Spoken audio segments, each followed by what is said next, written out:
failure, celebrate failure, and be okay with it, and just don't get paralyzed and stuck in that one bad moment of your day. And you really got to challenge yourself and not be in your head. Uh, take the emotion out of decision making, and look at the data. Like, does this person need to be on my team? I like this person, but what does the data show? Got questions, we bring the facts. From proven pros who walk the tracks. Business life, no smoke, just flames. Ask the experts, David Williams brings the game. Good morning, Insurance Syndicate Group. It is that time of the week again for another episode of Ask the Experts here on December 12th. And I'm excited about today because joining us is none other than Mr. John Tunnell. He's a true leader in the insurance industry. John founded his Allstate agency back in 2007, has since built a remarkable career of $22 million in annualized premiums, over 15 national awards. John's in the midst of an acquisition that's going to get him up over $30 million. He's also a coach, a mentor. John has helped countless professionals grow their agencies, improve their operations, recruit top talent, and build thriving cultures. We're excited to dive into this wealth of knowledge. So let's get started, and please join me in welcoming John. John, thank you for being here on another episode of Ask the Experts this week. It's a pleasure to be here. Thanks for the opportunity to ramble on with you for a little while. So I appreciate that. I know you're going to do more than ramble. You're going to bring a wealth of knowledge there, because it is no small task to get to a 22 million or a 30 some odd million that you're about to grow to agency.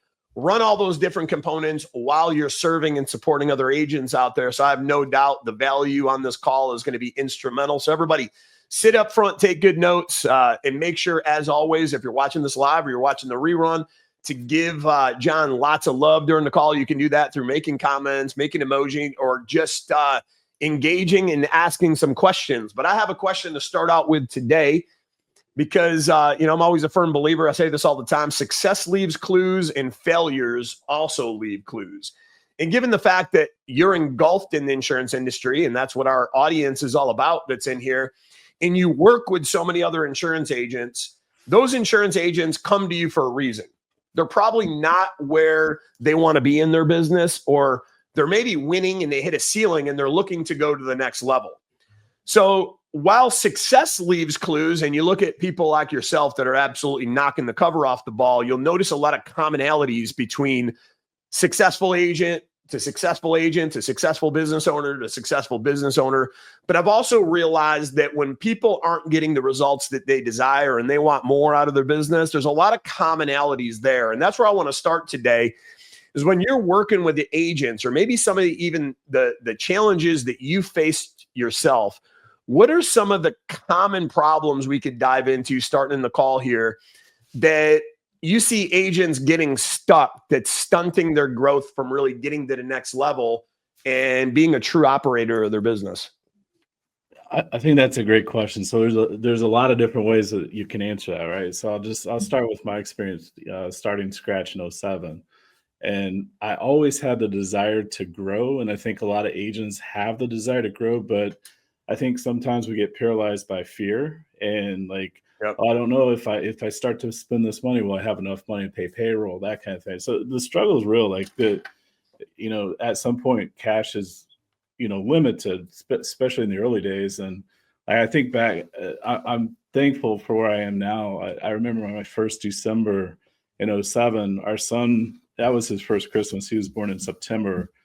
We opened in May, and then December, the first Christmas we have, my commission check was it was 537. And I'm thinking to myself, did I make the right change?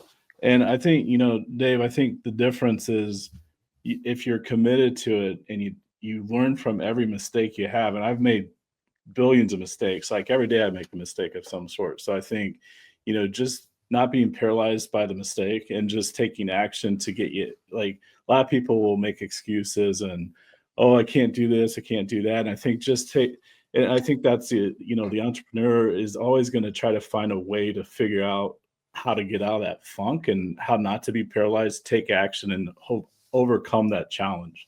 that we all experience. Yeah, no, and I think you can define fear of one of two different ways, right? It might sound cheesy, but it's forget everything and run or face everything and rise. I think when you're in the midst of those problems, the worst thing that you can do is dwell on your problems, repeat your problems, or make excuses for your problems, because I'm a firm believer in the more you focus on your problems, the more that they grow. And I mean, focus on them in a bad way. Like you're repeating them. Oh my gosh, I can't believe the rates. Oh my gosh, I can't believe they changed my comp plan.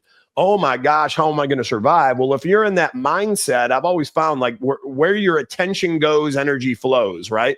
So you're feeding energy into the problem monster, and eventually it grows so big. Yeah, you're so paralyzed at that point, you can't even barely get out of bed, let alone think about implementing new operating procedures inside of your business.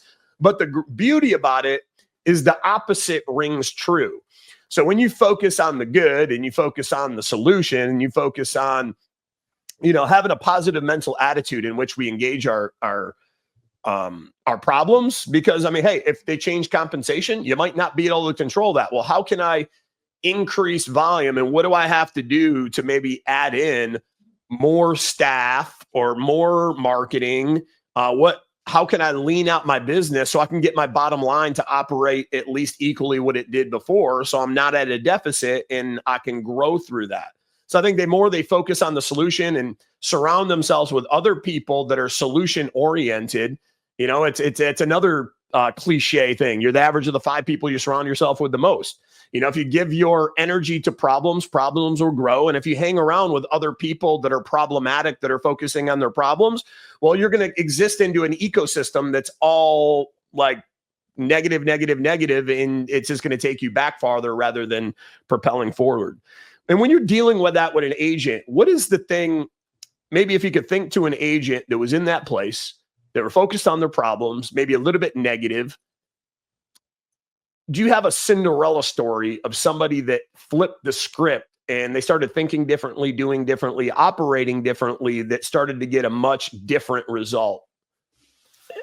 I mean, I can use myself as an example, because I think as I came into it, like there's so many challenges every day. So like, I guess my Cinderella story, if you will, is that I finally, you don't have to always know the answer. You don't always have to be in charge of the situation, but you have to trust in the processes. Like as you're building your team and, as you extinguish control from the day-to-day, like some of the things, like I don't do the day-to-day quoting.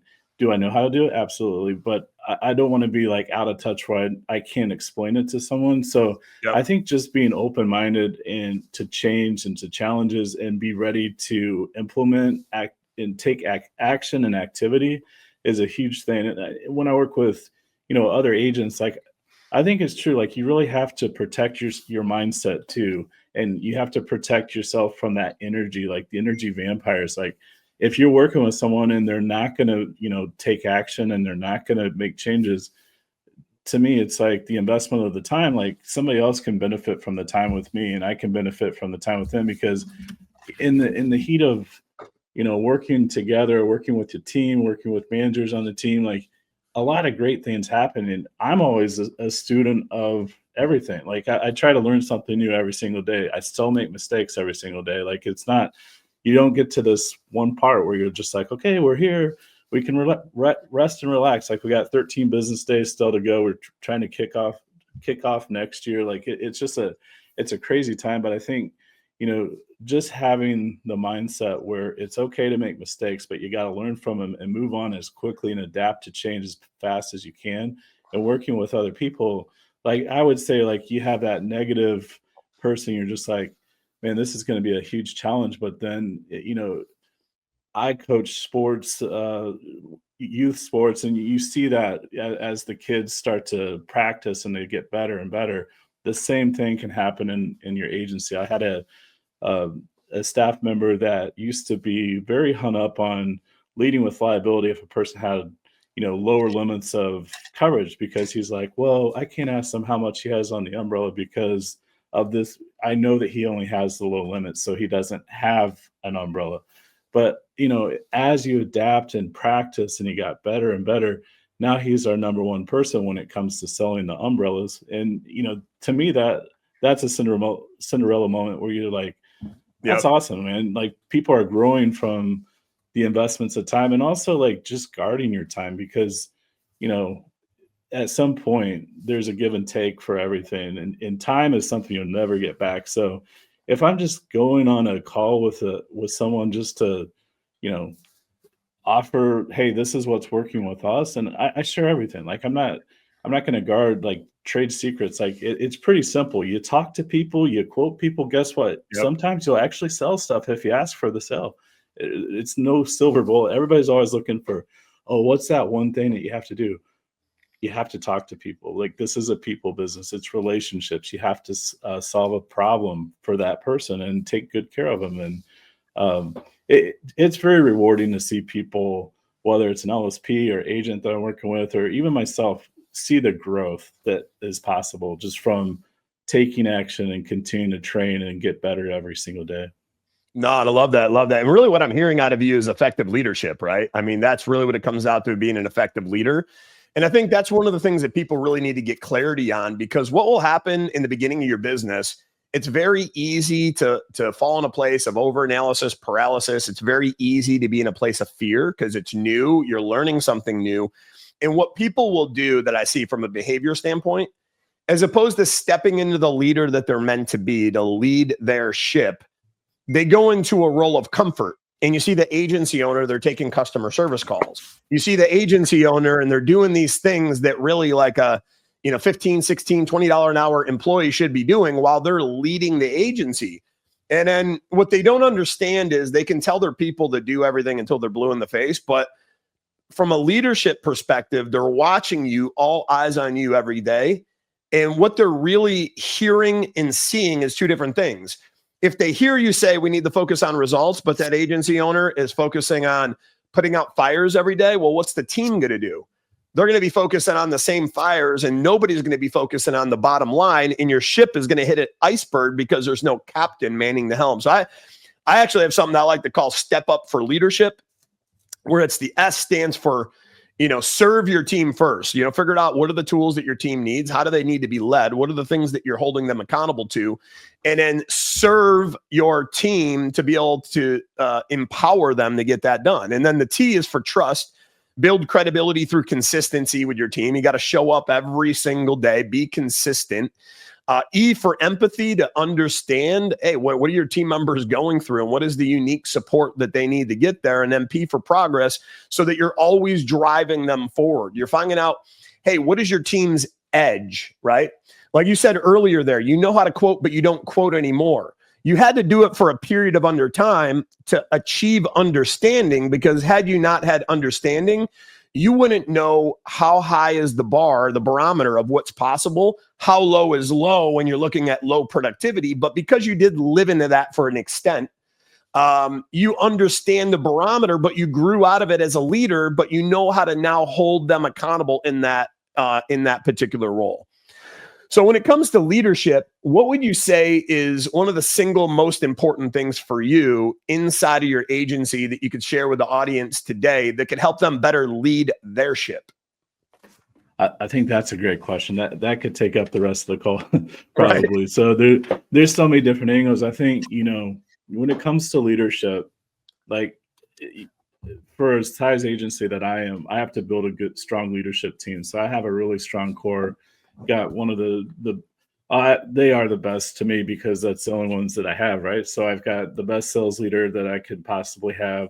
I've got the best service manager that I can possibly have. And as an operations, I really think it's important to be transparent with the leadership team and not try to guard or hide things from them. So are we struggling this month financially? Like, are we looking good for the next quarter? Are we looking good for the next year? And what's the vision that I have for this agency?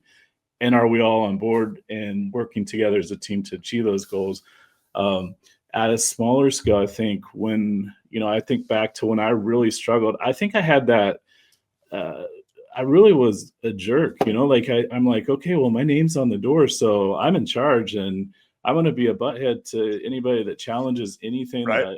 that I roll out. So I think, a true thing, like having a servant heart towards, as you mentioned, like I don't have a problem cleaning the restroom. I don't have a problem, telemarketing or whatever it takes to get the job done, I'm willing to do. But I think, having the respect for the people that you employ and empowering them to be a representation of your name.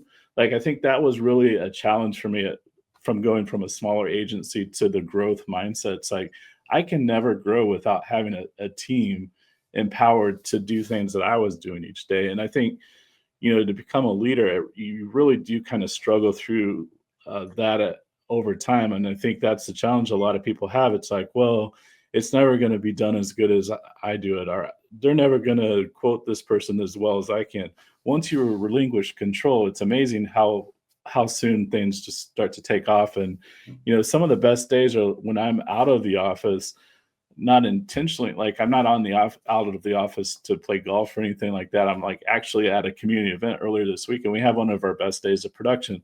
There is a correlation there because it's like, just get out of here, man. Like, we got it. So I think, just being able to trust the people that you have on the team, like, and be empathetic and try to understand and really have transparency is important for me as a leader. No, I love that. And the way I look at it too is like, it's kind of like that. If anybody's ever seen that movie Troy with Brad Pitt, there's Achilles, right? Yeah, this great army, but there was a lack of leadership there. But it was like when he came in and was this abnormal warrior, it just brought to life this empire that just went out there and started taking over the world. And it's almost like that's our role. Like, it's almost like we got to put on that helmet, get ready to go to war, and it's our actions are what's going to tell our team is what's most important. The more effective we lead. And then I used to have a lot of fun with this too, because I remember there was one time in my agency, I had team members, Dave, the leads suck. It's a bad day. It's a bad week, whatever. I'm getting every excuse under the sun, every excuse under the book. Customers aren't interested. They're worried about rate increases. And I looked at everybody in the eye. I didn't know how this was going to go, but I'm like, listen, there is no shortage of money on this planet. There's no shortage of opportunity on this planet. You just have to think with the right mentality and ask the right questions and engage the right way. And you can create whatever opportunity you want out of any call you want. As a matter of fact, the very next phone call that rings on this call, I don't care what it is. I don't care if somebody's trying to switch my cable bill. I don't care if somebody's a customer or a prospect. I'm going to get some sort of value out of this call to show you that. And then we waited for the phone to ring. My team was around, literally picked up the very first call, and a little bit of luck in my favor too. It was a current customer that had a monoline auto with us. I went through a deep depth fact finding, just did my thing like I was Troy on the call or Achilles on the call, and just slayed that call. And it ended up being an 8-item household that I literally got payment information in front of everybody. And I was like, listen, what do you think the odds are of me stating in the reality of what I was going to do into that call to get some sort of value? And because I went into it with that positive mental attitude, and I went into it with that mindset, and I did the right things, I took a random call in and turned it into 8 items. What do you guys think about your excuses now? Yeah, that might not have went the wrong way, but I at least would have tried to get it a fertile. I at least would have asked that person, even if somebody was calling me trying to switch my cable bill, I would have asked that person, well, that's great. We can talk about you trying to save me money on my cable bill, but before you do that, you need to serve me before I serve you. Who do you know that I could help when it comes to their auto and home insurance? Turn every call, and you might not get that every time, but if you have the mindset of turning every call and every interaction into an opportunity, you're thinking abundantly. And again, I think that all stems from, the lens of leadership. Like, you can determine, that's a cool thing about this, is when we walk in, we can determine how insane we want to be. And I'd be a little bit crazy and have crazy expectations and crazy deliverables.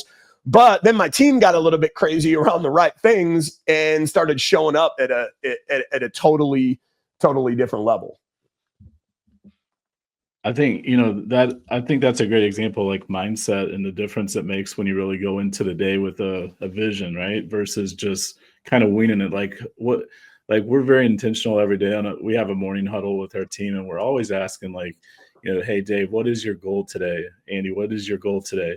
And, there's just something about saying that in front of the team, because you don't want to let your team down. And it's not like, if at 5 o'clock, if you haven't hit the goal, we're going to let you go home. It's okay. But, It's just being intentional with, setting the mood. And I think that the same thing. So like, if you go into the next call, think like, how different would that call be if that's the last call you have the rest of the day? Like, they're going to take so much a different approach to it. Like, they're looking for a sell, they're looking for a referral, they're looking for anything they can, because who knows if they don't get another call, how would you do that different? I think that's one of the lessons I learned, like in the retail days, is like, you really don't need more people coming in the door. You just got to take better care of them when they're there. And it's like, I think so many times, like, you'll have a salesperson, they're like, oh, I need more leads. I need more leads. It's like, dude, like, why don't you spend, instead of 25 minutes with that person, spend an hour and see what else you can get. You'll get the 8 items like you got off that call, because you're building a rapport and you're establishing a relationship and looking at a person as a person, not just a policy number. So, oh no, absolutely. Mindset's everything, man. No, I love that. I love that. Now, one of the things that we see in agencies all the time too, right? And I'm sure you see this when you're coaching. They're not just dealing with a single problem, but most agents, if you'd to talk them down, and you're a therapist, and sometimes we got to be that when we're coaches and consultants, right? We're almost like a therapist. Hey, lay on the couch and tell me all your problems. It's usually far more than one. As a matter of fact, that's a dozen, right? Is that the same encounter that you typically find with somebody when they're in that state, not where they want to be? There's just a whole slew of problems going on in their agency. Yeah, and I think a lot of times, like, you'll find a common thread. So, maybe it's the cash flow that's putting pressure on everything. Maybe it's, they lost, maybe there's a relationship struggle at home that's causing a lot of the stuff that they're just not able to separate, which, we're all human, right? We all struggle with stuff. We all get up every day and try to do the best we can, but sometimes life hands us a different challenge. And I think the beauty, I think, with working and Dave, back in, I think it was 17, 18, like, I'm listening to you on stage, like, you inspired me a lot just telling your story about the retail, and like, we had similar backgrounds. And I think, there's always going to be a mentor that's available for you, just asking for help. I think a lot of times, maybe the help is just listening without having an answer, like, actually listen to the person that's calling you for help versus just trying to, oh, well, this is what you need to do, and take 2 aspirins and call me tomorrow, and your sales will be solved. It's really working and building that trust with people, sharing what's working with you, and hopefully, getting them through that struggle. Because, I mean, there were times in my career, if I wouldn't have reached out and asked for help, I wouldn't be here now. Like, we all struggle. Like, I just remember the pressure of like that. Oh my gosh, if I don't get, a small book, like, there's no way I'm going to survive cash flow, and I'm going to run out of money, and I'm not going to be able to pay these people. And I get it. Like, I've been up late at night trying to figure stuff out, but, thankfully somebody's looking out for me, and it's always worked out for me. So, and I think it's just that mindset, like, we're going to make this happen. Like, if you're committing, you commit all in. You don't do it like, okay, a couple of days and be like, okay, well, we're going to try this process. We're going to try to quote more people, and we're not going to ask for the sell. Like, you have to follow the whole process. And it's, I think a lot of the common issues, once we find what the issue is, a lot of it has to do with just like really simple things, not holding people accountable, even ourselves. Like, we have to hold ourselves. Like, I'm responsible to make the phone ring. If my team is not getting leads, like, that's on me. So I gotta take ownership and help out, and lead the ship into the right direction. And I think just helping other people, like, you'll see a lot of the struggles are pretty similar. And I think the mindset is just, and I think, like, just from the sports background, like, if you go into something, you always want to win. Like, I really feel the challenge, like, when I'm like, well, why don't they want to write more business? Why don't they want to quote more people? This is, but that's okay. Like, we're not all the same, but it's hard for me to relate to somebody that doesn't want to commit to, however, whatever it takes to win, as long as it's the right way. Like, you got to be all in on that, and have that mindset versus just like, okay, we'll try it for a couple of days, and if it doesn't work out, we'll get back to it, and I'll call you next week, and we'll go through the same conversation. Like, dude, take action. Oh, absolutely. Take action. And I think it's the right kind of action too, right? Because what I'll see people do when they think they're taking action, it's like they got like all the problems we're talking about, but they're doing it from a lens. I'm a firefighter, and then what I'm doing, I'm going to go put this fire out over here, but I'm not doing it in a way that it's never going to reignite again. I didn't implement a sustainable process or procedure or something that's going to stop that from lighting on fire next week. So they get the fire out, and then they jump over to the next fire and they get that out. And as fast as they can put the fires out, this one's burning back again. And then they're ping-ponging back and forth again. So that's why I like to, I like to focus on, keep the main thing. And I got a rule of one. Focus on one problem to solve your most painful issue, right? If you went into the dentist and you had a bunch of teeth to take care of, like, what is he going to take care of first? It's the one that's throbbing that you ignored for a period of time. They got to focus on that first.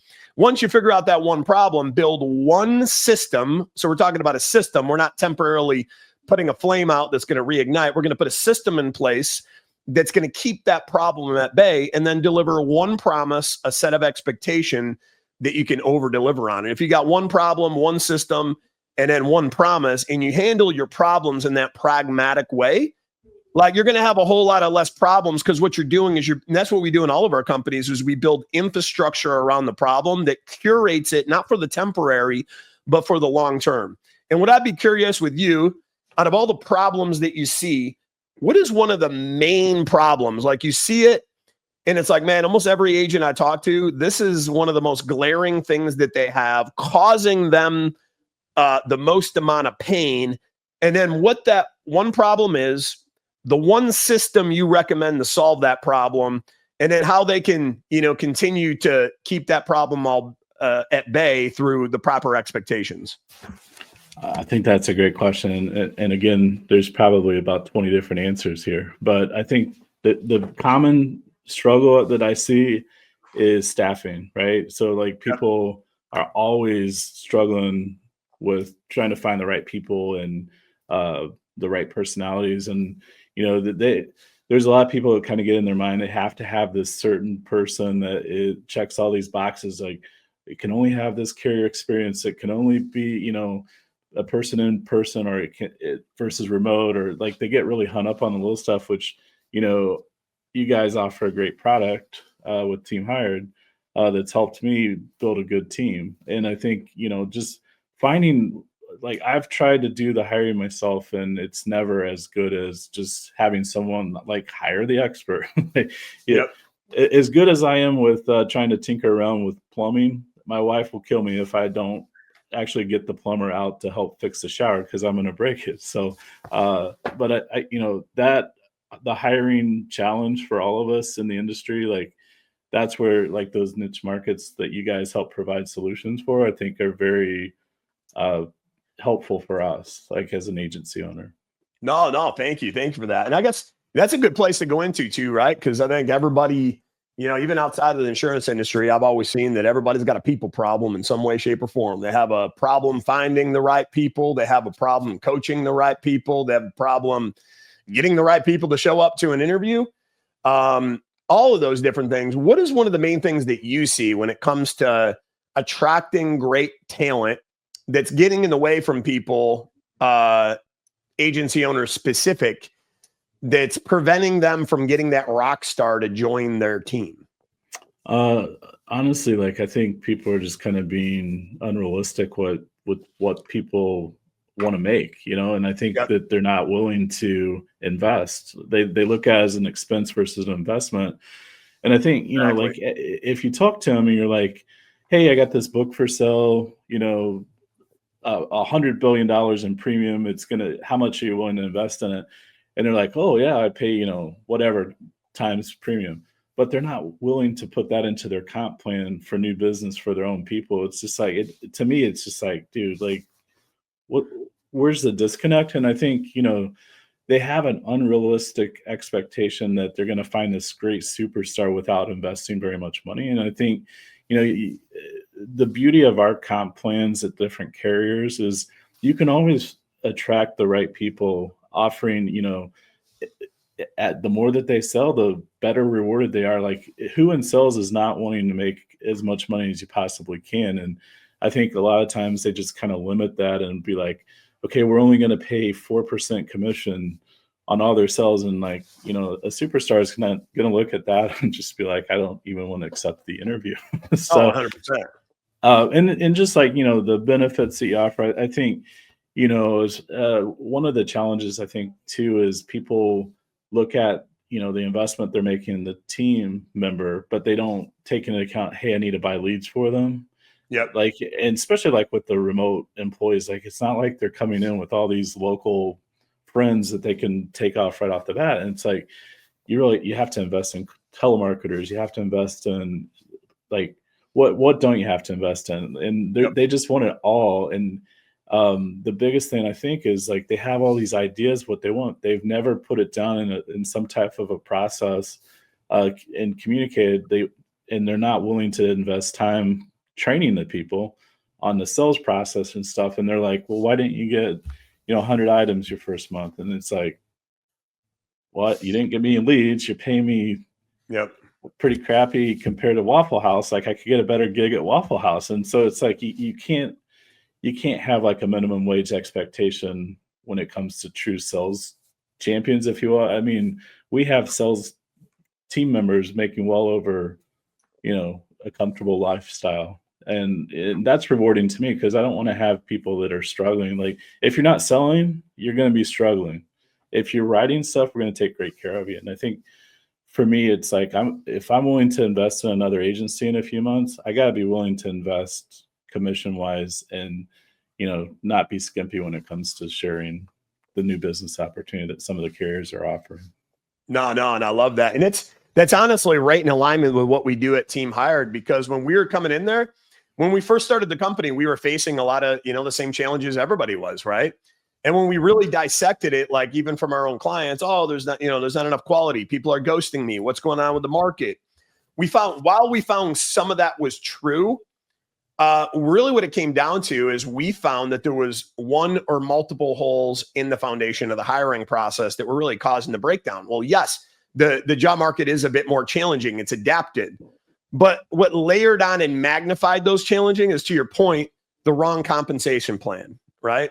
But what we also discovered when we went out and did exit, we've done probably hundreds of exit interviews at this point, where we just asked them, hey, we want transparency. We don't want you to give us fluff. Why didn't you take the job? Why didn't you show up to the interview?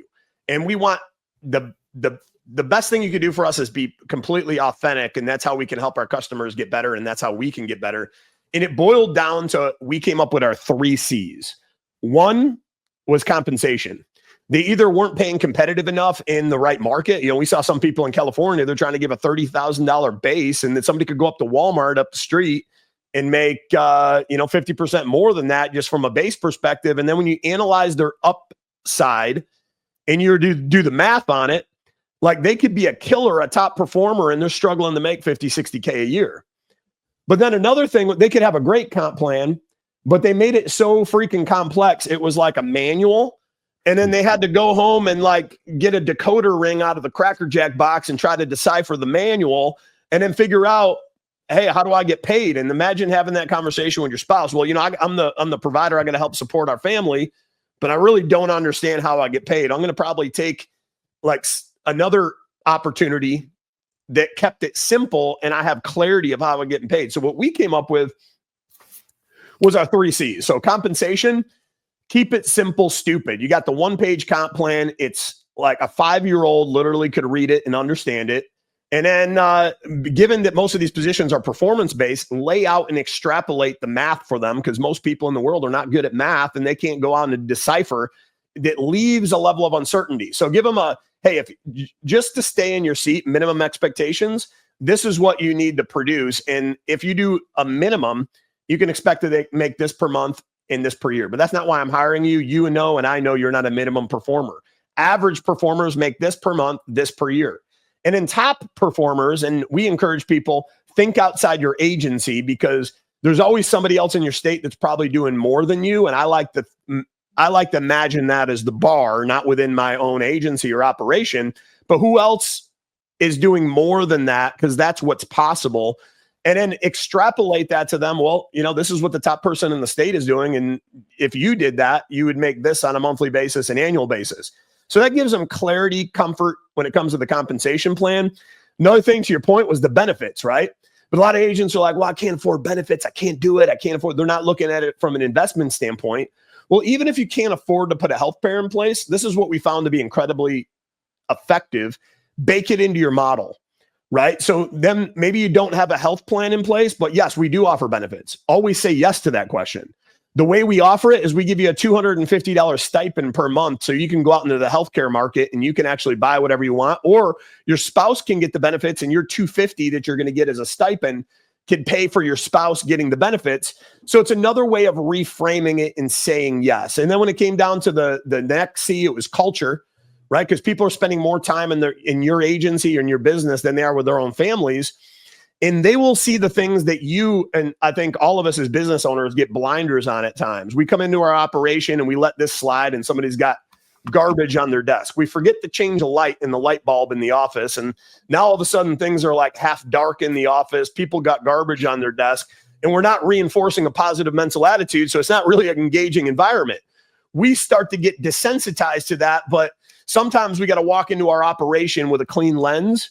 If I was a brand new employee coming in here, what are the things that I'm going to focus on and I'm going to nitpick? And then what can I do to create a dynamic, attractive offer when somebody walks into my operation? And then last but not least, I see agent after agent that's trying to keep the best kept secret in America, the best kept secret, when that should be your value proposition. Hey, if you come in here and you work hard 3-5 years and you got what it takes and you do the right things and you invest the right way, I'll help you get into my seat and own an agency. Like you can't go to Google, Amazon, or any of these other flashy, attractive companies that might look good on surface value and say, hey, at some point you're going to be a millionaire there. And that's the reality in the insurance business. Why keep that a secret? Protect and promote that for the right people. You know, that was one of the main ways we had people stick with us for years and years and years. And that was really our 3 C's that we came up with. And as soon as we instituted that for our clients at Team Hired, it was like, boom, we're working in partnership with them, helping them get results from a hiring perspective that they, hadn't gotten ever in years. So there are a lot of controllables there. I think that most people don't really realize. Good stuff. I agree. No, and when it comes to that, and let's say you hire that rock star, right? And you have that rock star, like from a potential standpoint, you still got to develop them. You got to coach them.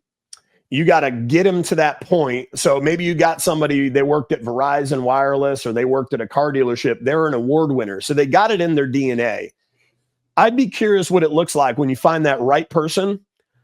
What does the boot camp look like at the John Tunnell agency to get that person like out of the minor leagues into the majors, hitting home runs? Like you give them all the tools that they need. And then the second follow-up question to that is once you get them the tools to succeed, how do you consistently inspect what you expect? Great question. So, and I think that was a big challenge, just the growth that we've had over the last couple of years is as you start to expand the team, and that was probably a weakness of ours, 2 years ago. So we brought people in and we expect them to just be ready to go, and it doesn't work that way. So just having a solid foundation, we have, sales manager spends time with them daily, but just build the foundation. We're in the process of putting all of our onboarding into Trainual, so that for us we don't have to do the same meeting over and over again. We're using technology to our advantage so that it's a consistent message. So hey, this is how we started the agency in 2007. This is what we expect of you.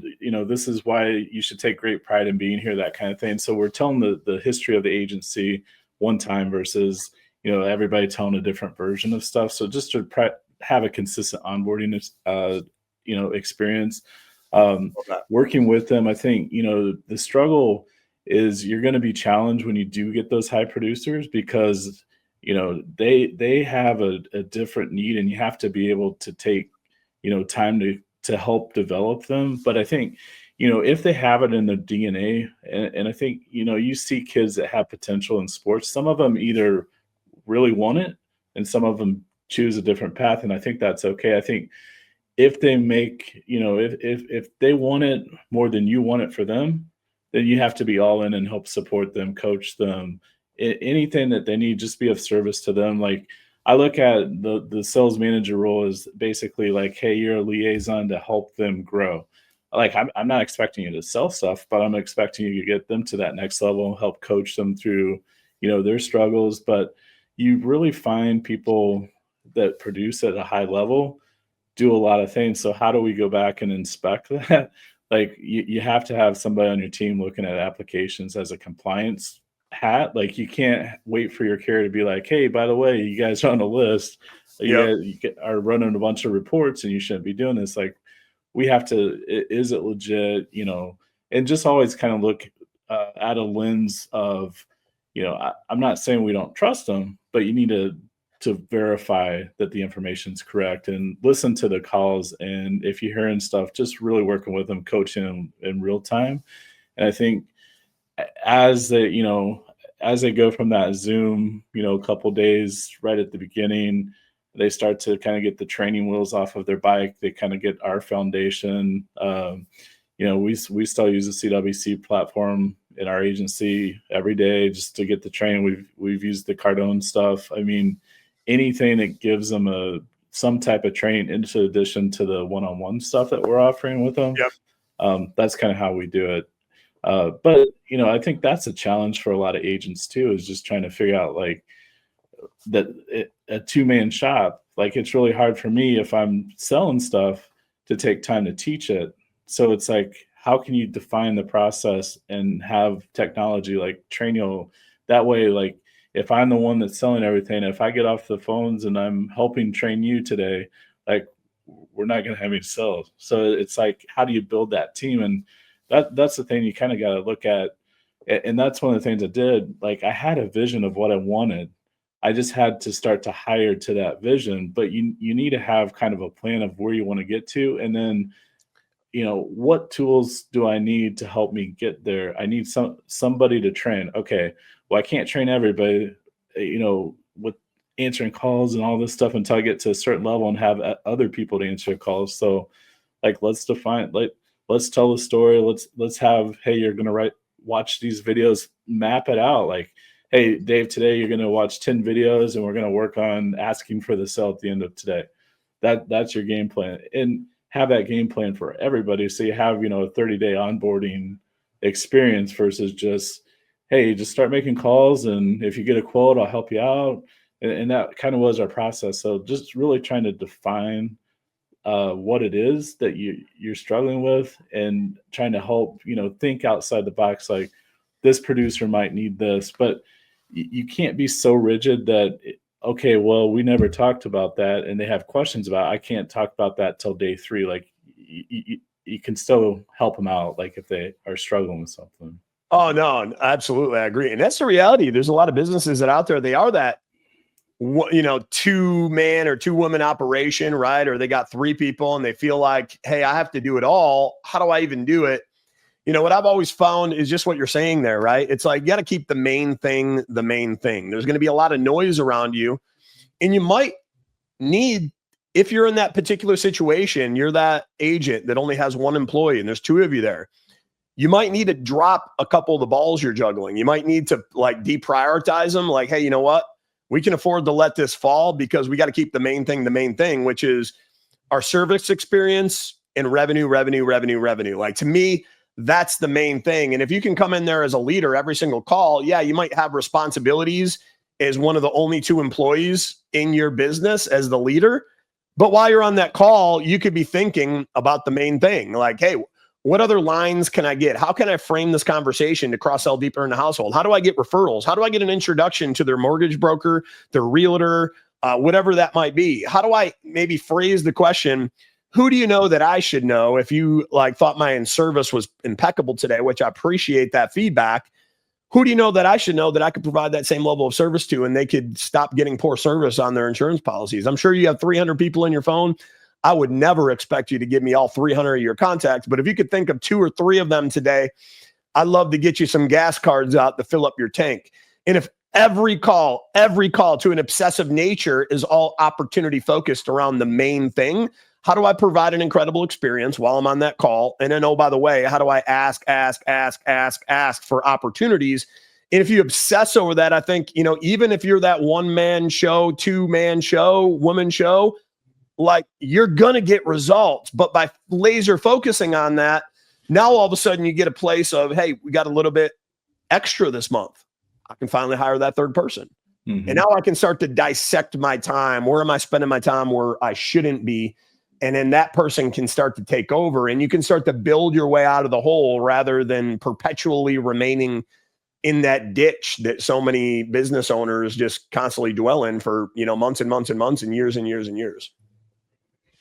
Yeah, and then you at the same time as you bring the new people in, I think a mistake a lot of, I'll say, I guess I've been around long enough not to be a rookie anymore, but some of the rookie agents, they think, well, hey, I'll get to this size and then I don't have to do the day-to-day stuff. I'm just going to go do whatever, who knows what they do. But but it's just like, no, we still need you here, boss, because we don't have someone here to lead the team, and we're not there yet. So I think it's a challenge. Like you feel that you're to a certain size, so it's time for you to take full advantage of your name being on the door and do other stuff. But that's when you really need to be there to help develop that team.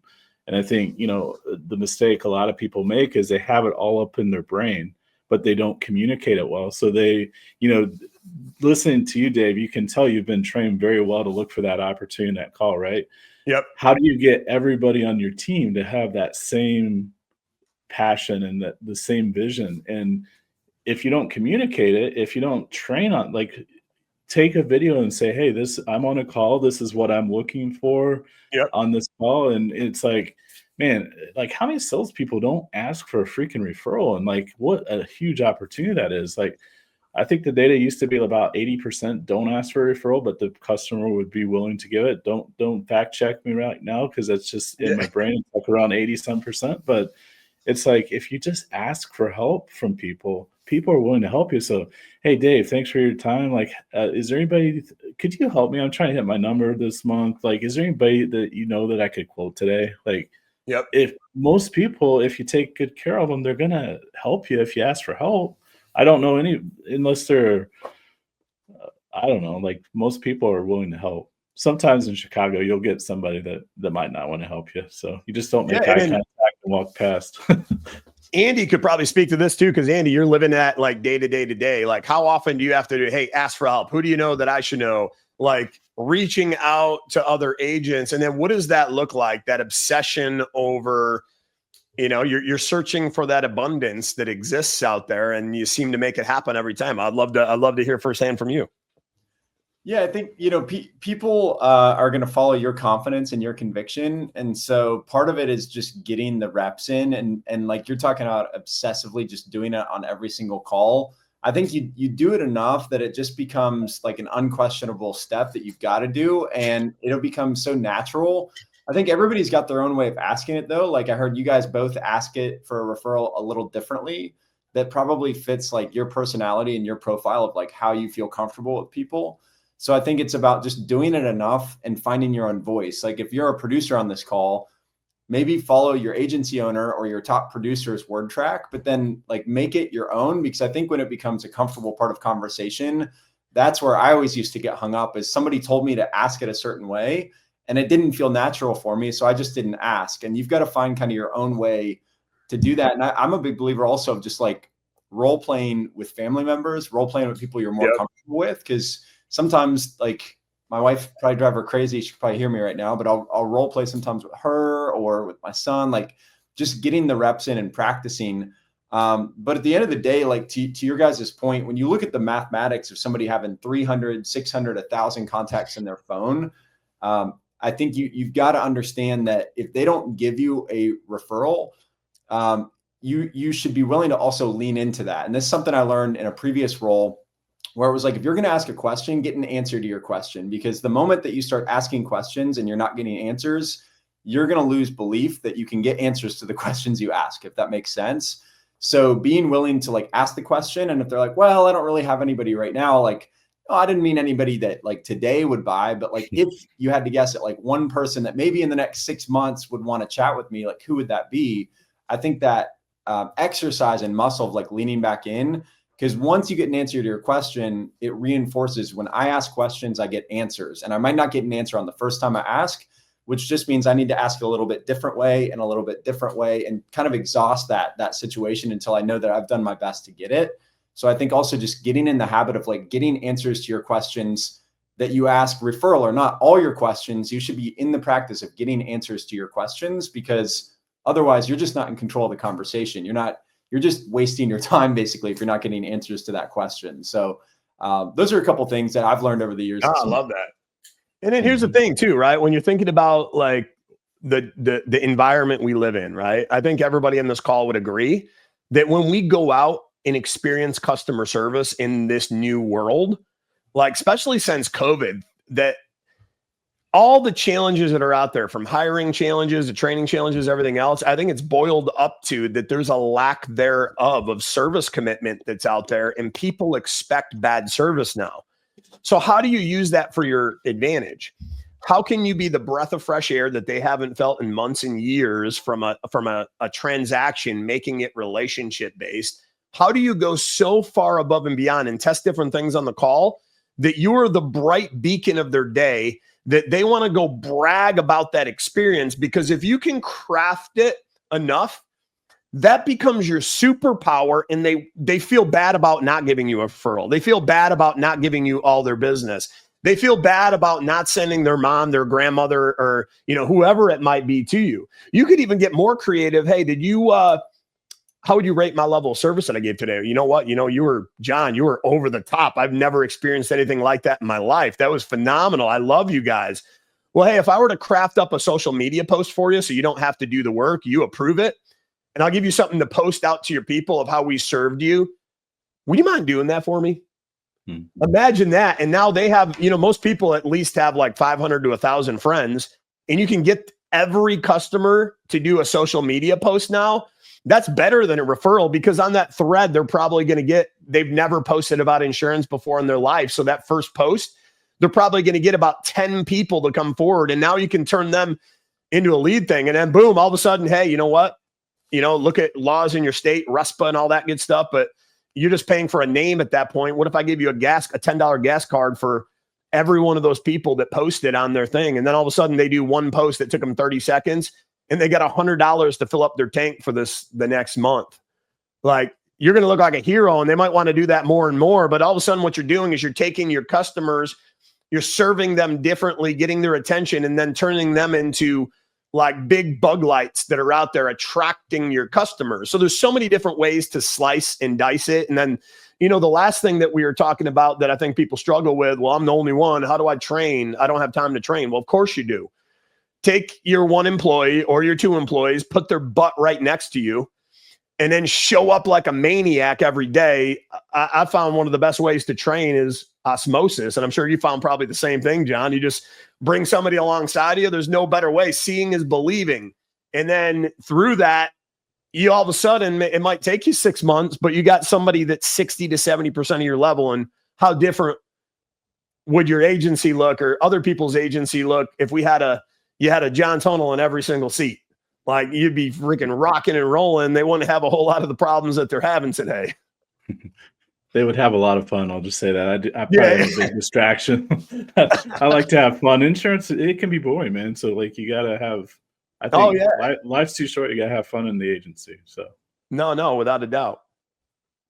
Yeah. And that's one thing I want to just add in there to your point of having fun is like, I think there's a game that happens underneath the surface of business and insurance and all this. And that is that people want to do business with people to make them feel good, and making them feel good is giving them value. It's bringing solution-oriented focus. It's being positive. It's being interested in them and not yourself.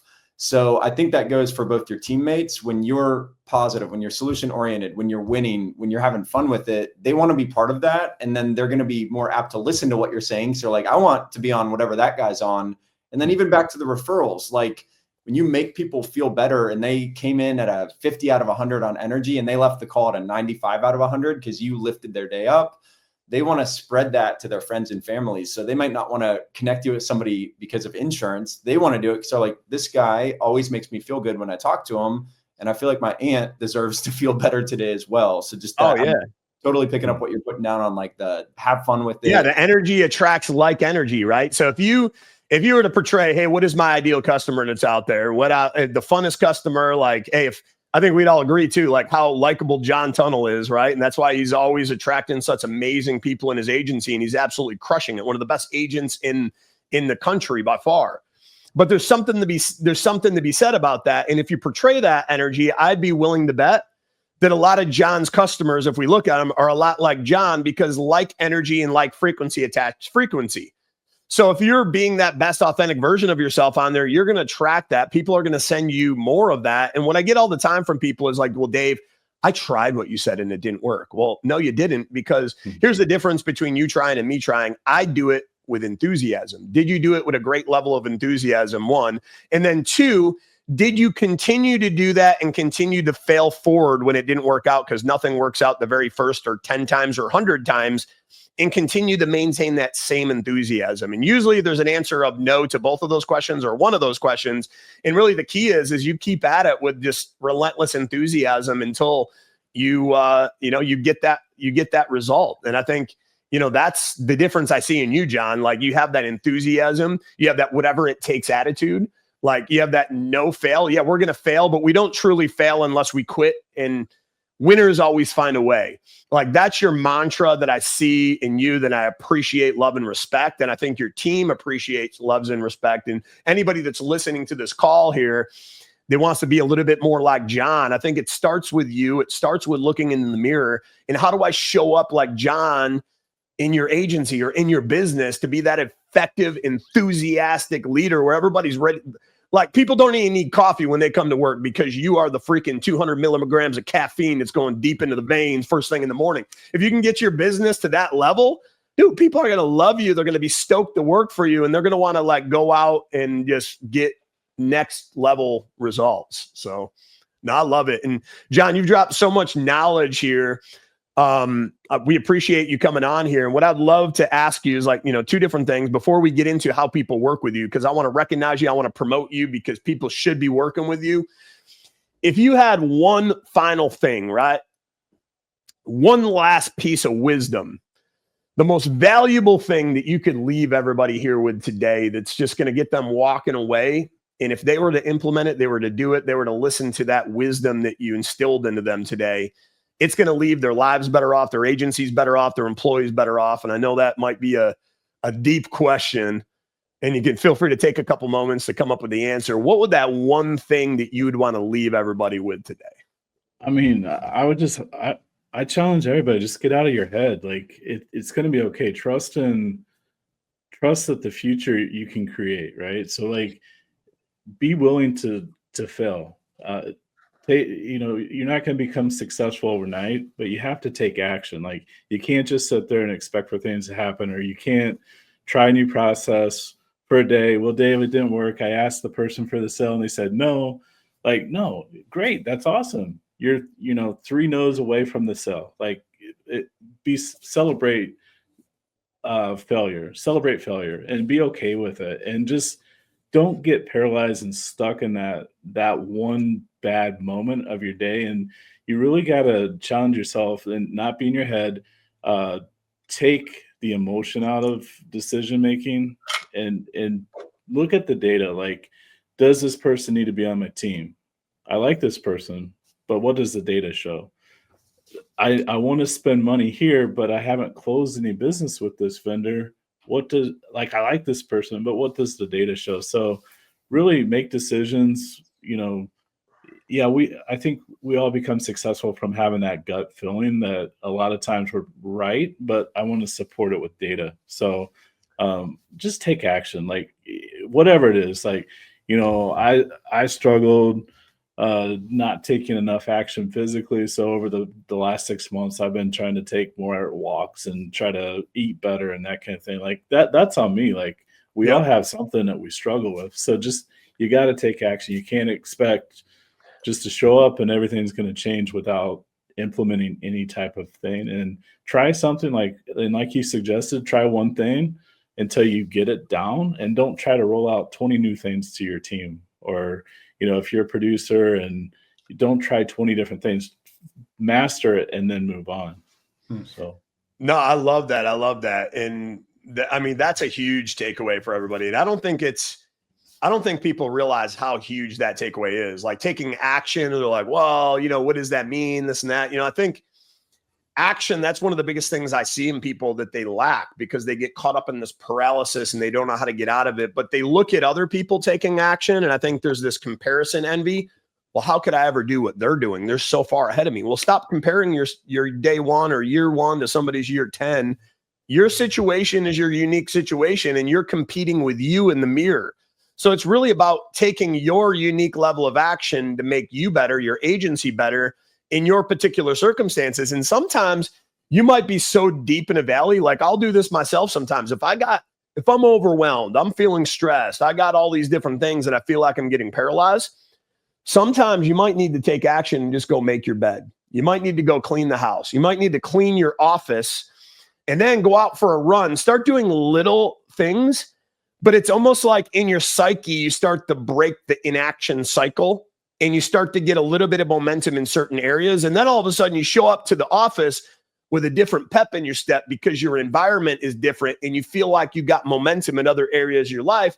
And then you start taking micro steps in the places that you need the most take action in your business.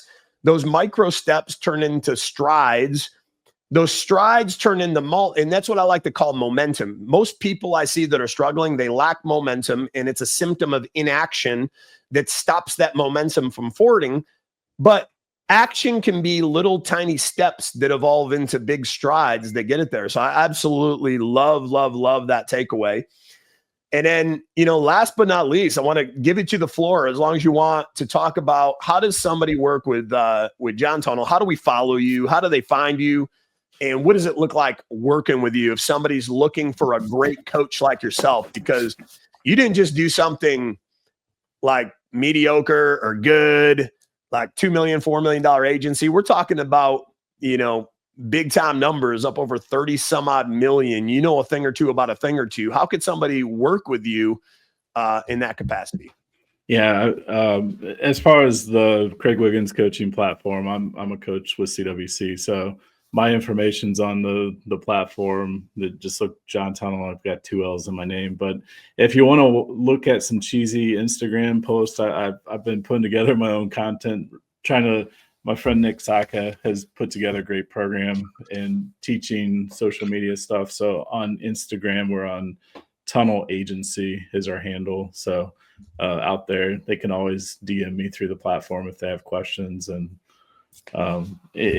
as far as working with me, like my goal is not to work with somebody that's not going to take action. So I don't do it for the money. I do it for the passion that I have for helping people. Whether it's in my community, whether it's helping, coaching youth sports, like I always find that's my release from the agency challenges, like is trying to help people and trying to help them get better every day just from interacting.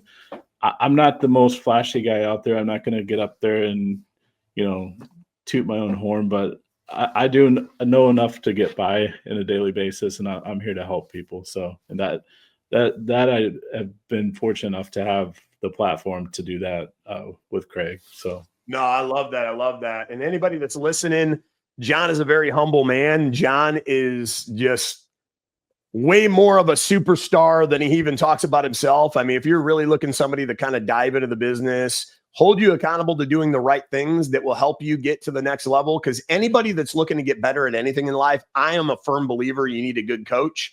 And if you're looking for not just a good coach, but a great coach, John is your guy. So we put his coaching link down in there, whether you're listening on the live or you're listening on the rerun. Check out his link, how you can work with him. Try him for a month. I mean, what's happened to the people that have tried you for a month? They've probably been working with you for months and months and months after. There's no harm in trying out his services for a month. I'm a personal testament to how well he works with individuals out there. And last but not least, show him some love for all the wisdom that he dropped in the chat. Again, while you're watching live or you're watching the rerun of this. And thank you, everybody, today for spending your time with us on another episode here, December 12th, Thursday, 10:30 to 11:30 every single week in the Insurance Syndicate Group on Ask the Experts.